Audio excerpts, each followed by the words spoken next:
বিভিন্ন চ্যালেঞ্জ অতিক্রম করে আসছি, এখানেও এই নির্বাচনী চ্যালেঞ্জ অতিক্রম করে আমার পাশে সাথে যারা আছে তাদেরকে নিয়ে এই চ্যালেঞ্জ মোকাবেলা।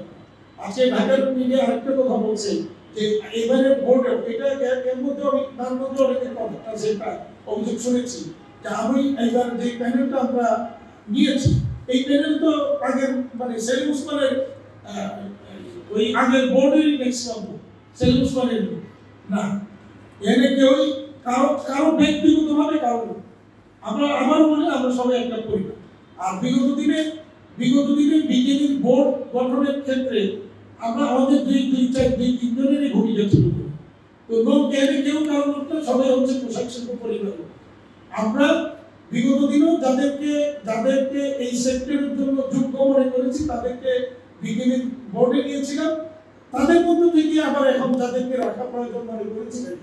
তো এখানে আমরা রাখার ক্ষেত্রে আবার একটা জিনিস আমরা মাথায় রেখেছি, কিছু লোককে বাদ দিতে হয়েছে, বিভিন্ন কারণে দিতে হয়েছে। এবং আমাদের বর্তমানে যে ফেডারেশন অর্ডিন্যান্স হয়েছে সেখানে 2 টার্মের বেশি এতদিন যেমন একটানা যে যত কিছু থাকতে পেরেছে, এখন কিন্তু ফেডারেশন অর্ডিন্যান্সে যেটা আসতেছে সেখানে 2 টার্মের বেশি কেউ থাকতে পারে।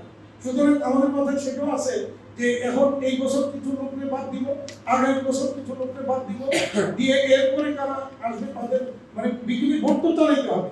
এখন আমরা সব থাকলাম, পরে হঠাৎ করে আমাদের সব বিদায় দিত, তাহলে হঠাৎ করে বিজেপির মতো একটা অর্গানাইজেশন চালানো সম্ভব না। কারণ এটা কিন্তু সাধারণ ওই এলাকার বা কোনো সংগঠন না, এটা একটা জাতীয় এবং আন্তর্জাতিক সংগঠন। এটা পরিচালনা করা অনেক কঠিন।